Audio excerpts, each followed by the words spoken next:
Welcome to episode 45 of The Checklist, brought to you by Secure Mac. I'm Ken Ray. I'm Nicholas Raba. And I'm Nicholas Tacek. Not all hacking is technical. Some hacking is less about zeros and ones and more about the human side. Why should a hacker go through the trouble of writing or releasing malware when they might just as easily get a user's password by asking the user for their password? In the world of security, deception is as big a threat as any malware you might find. From spear phishing to scary-sounding phone calls, these threats all fall into the same category: social engineering. That's the topic of today's show. Items on today's checklist: an overview of social engineering. Why is social engineering a problem? We'll look at some high-profile engineers and their exploits, modern social engineering threats and methods, and finally, guarding against social engineering attempts. So let's start with the basics. What is social engineering? Well, we could start by comparing it to phishing, which we've covered on the checklist before. When someone sends you a phishing email saying they need your password because of a problem with your account, we could think of it as a type of social engineering. It's more than just a lie. It's a lie from a supposed position of authority.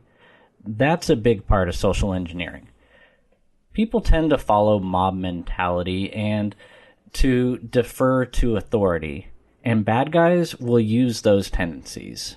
Social engineering is all about tricking people out of secret or sensitive information by convincing them to simply give the information up willingly.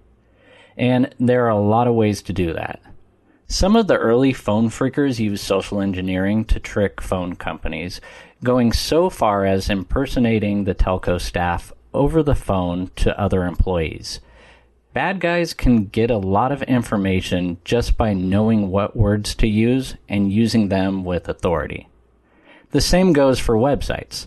Someone trying to obtain passwords might send a user to a fake website that looks legit, or run a file filled with malware, which they can then use to steal more information.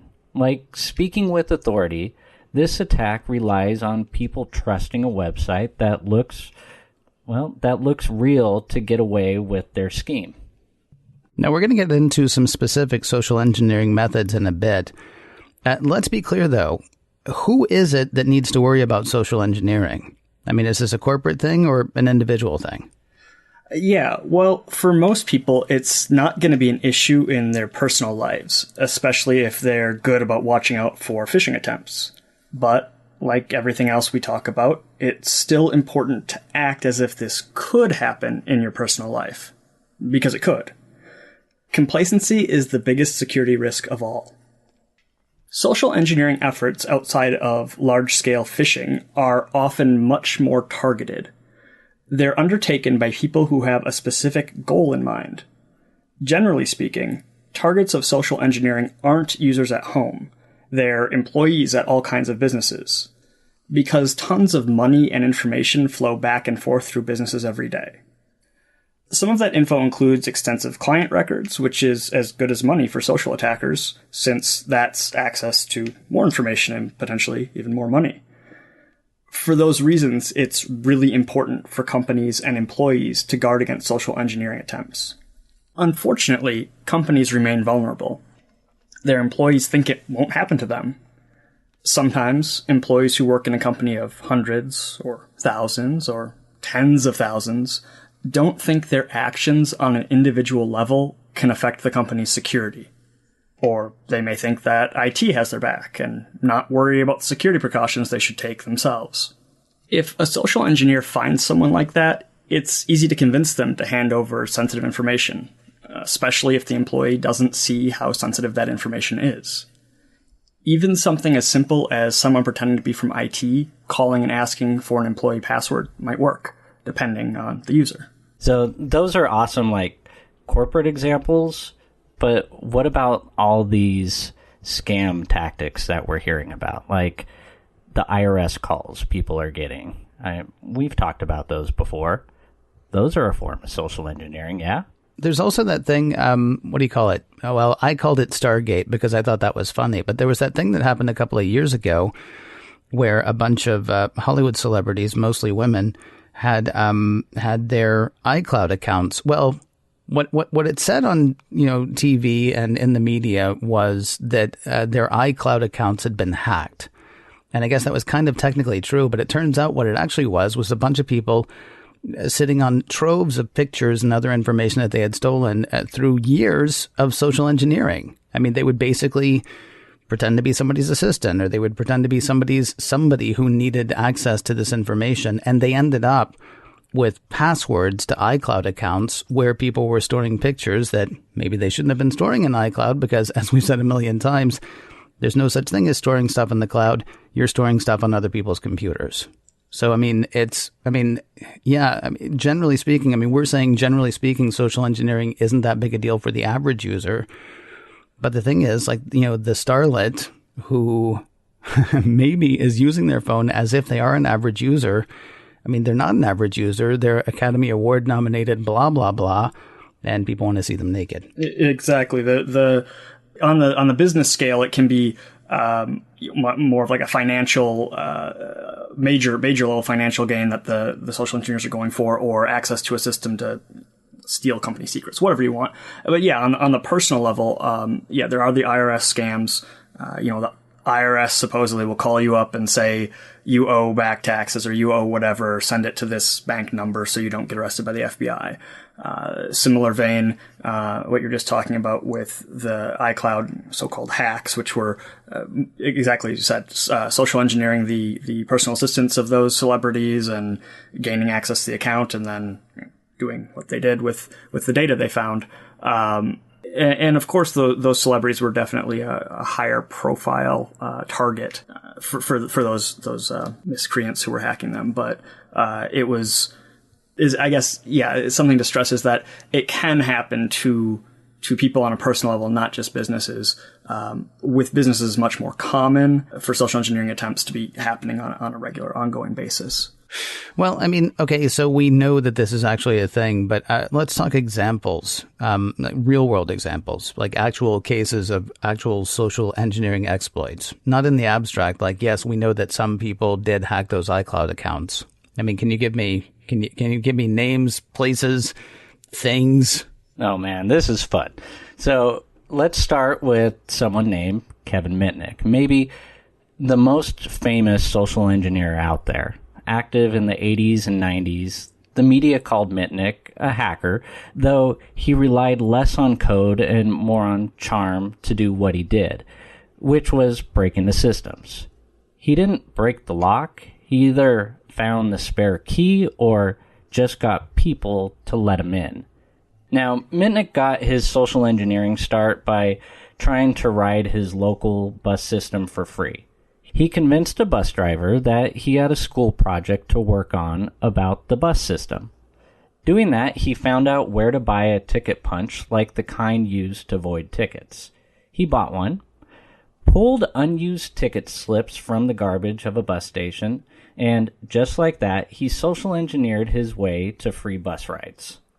Later, he entered the phone phreaking scene. During this period, Mitnick and some friends were able to talk their way past security guards at a Pacific Bell facility. They accessed the computer center for phone operations and wrote down username and passwords for later use. Mitnick even planted false information in a Rolodex file to allow them to undertake additional engineering efforts later. He even managed to gain secret access to ARPANET, which landed him in juvenile prison for 6 months.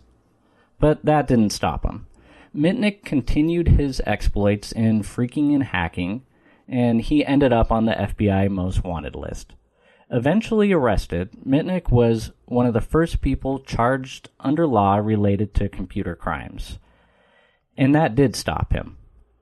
Out of prison since 2000, Mitnick has become an active security researcher, author, and advocate for awareness about techniques like social engineering. Then there are the Badir brothers. These guys made a name for themselves around the time of Mitnick's conviction.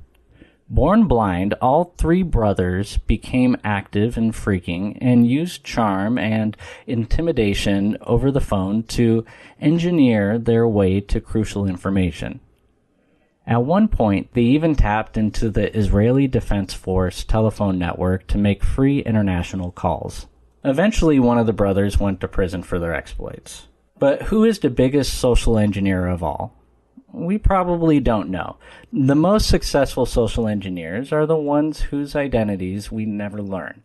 Social engineers don't usually go on high-profile sprees like Mitnick or the Badir brothers. Instead, they make subtle moves and work hard to avoid detection. Year after year, there are countless stories of social engineered attacks, whether they include phishing, malware, or just plain conversations.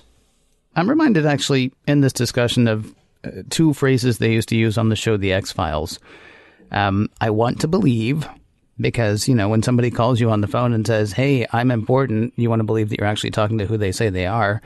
But the other one, of course, is trust no one. Tell me, please, about some of the social engineering threats that are out there today. Well, the old ways still work. Anyone can still call up a company and try to pretend to be someone else, and that does still happen. But the techniques used to manipulate people today are much more varied. By far, the most common type of attack is what we call pretexting. In other words, the engineer creates a pretext for acquiring what they want, whether that's information or something else like cash. Here's an example. Bad guys send a message claiming to be a friend or relative who's been stranded or possibly arrested in another country. They make up a convincing story and use details they've gathered about the victim to sound legitimate. After explaining the pretext, they ask for cash to help bail them out of the situation. Of course, there is no emergency, and any money sent will just disappear into the attacker's pocket. While a scam like that might be easy to spot, there are lots of other pretexting scams that could do far more damage. There was a social engineering competition in front of a live audience at DEF CON in 2012. During that competition, one person was able to engage with a remote Walmart store employee on the phone by posing as a supervisor from headquarters. By using friendly banter and the right jargon, this social engineer was able to learn everything from supervisor schedules and break times to the layout of the store. For a malicious social engineer, that kind of access opens up a world of possibilities for exploitation. After pretexting, we have phishing, of course, but more importantly, spear phishing. Spear phishing emails target individuals and are very customized and seem legit most of the time. The giveaway is often an unusual request, such as the need to reset your password or log into a website from a link in the email. People who fall for this will usually end up downloading malware or plugging information into a fake website. We saw numerous successful examples of spear phishing targeting people in political campaigns in 2016. Other attacks take place in the real world. For example, to slip into a secure area, someone might use a technique called tailgating. While looking like one has a legitimate purpose, they follow someone else through a restricted access door after the person they're following has used a valid access code. Someone might even hold the door for them because they look like they belong there.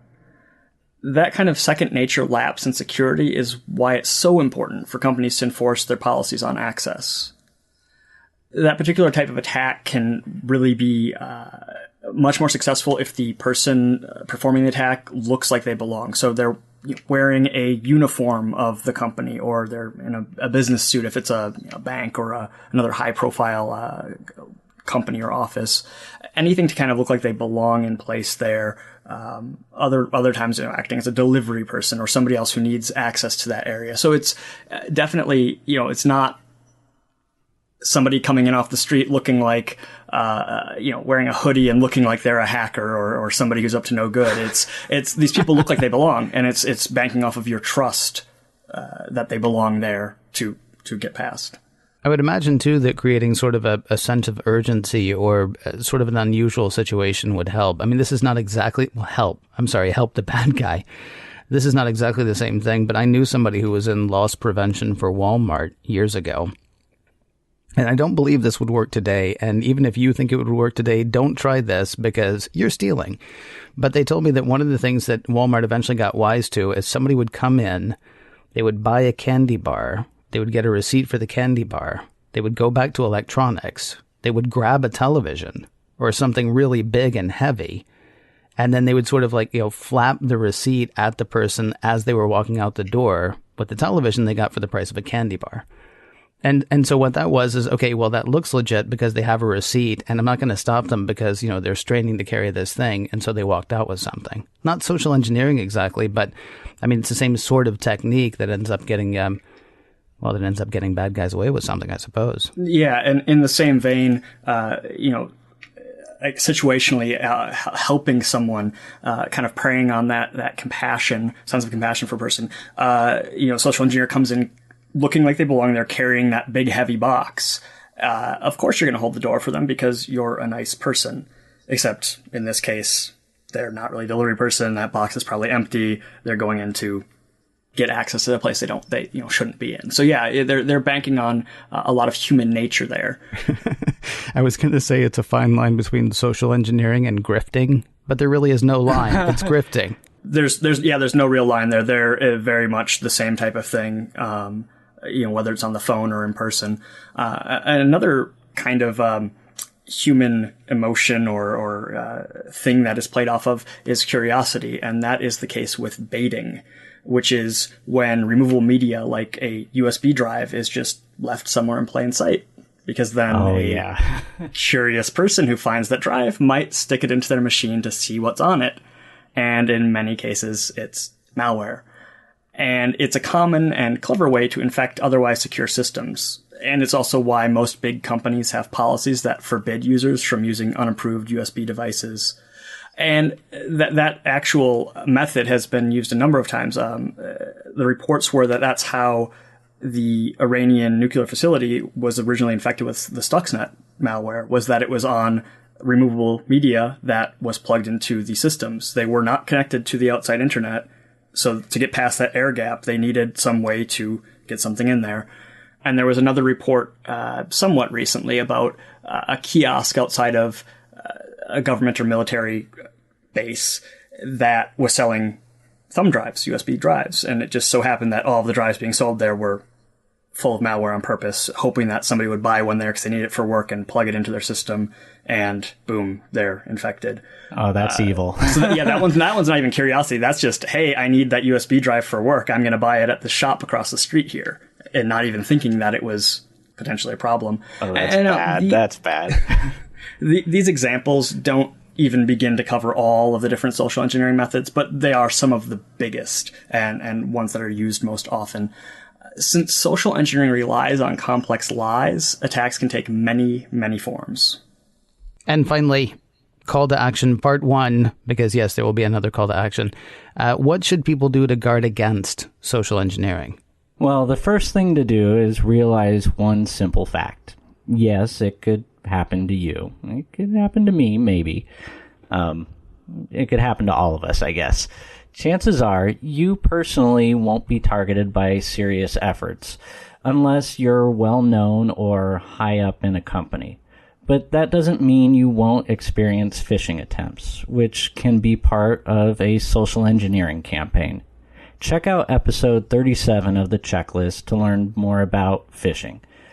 While you might not be targeted specifically, any employee at a company or big organization can be an incidental target of social engineering. And as we've made clear, social engineering doesn't always involve computers.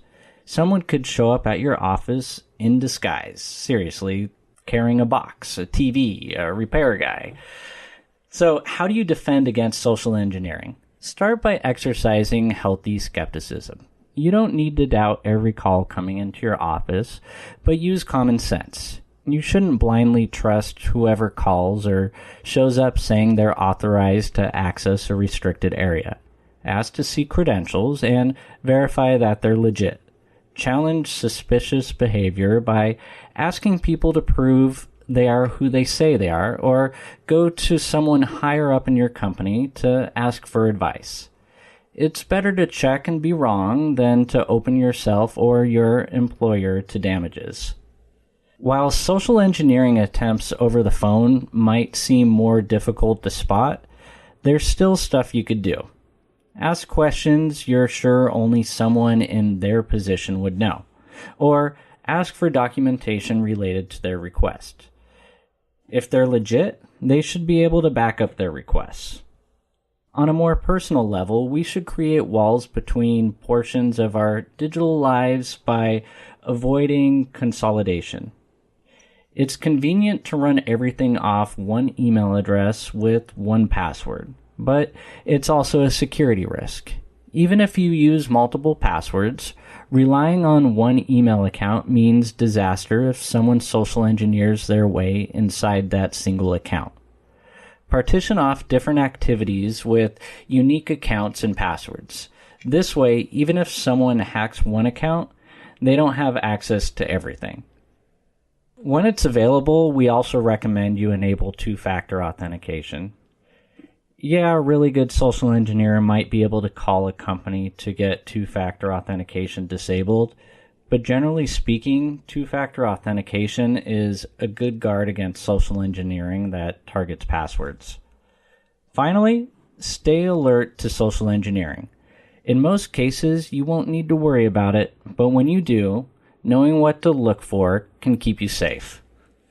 I said there would be a second call to action, and here it is now. Yes, we cover a lot of information on every show, but if you want to check out our show notes, which go a bit more in depth sometimes, I suggest you do that. SecureMac.com/checklist is the place to find those. That's notes for this show, for previous shows, and any shows we do in the future. SecureMac.com/checklist. Problems, questions, security concerns of your own? If you have anything to say to us, we'd love to hear it. Checklist@SecureMac.com is the email address. That is checklist@SecureMac.com. And if you can't remember that, do remember this. You're listening to The Checklist, brought to you by Secure Mac. And we'll talk to you next week.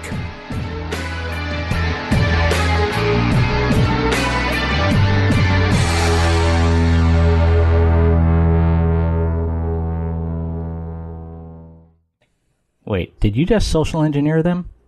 What? Email your middle name and your dog's first name, or your first dog's name, not your dog's first name. How many names does your dog have?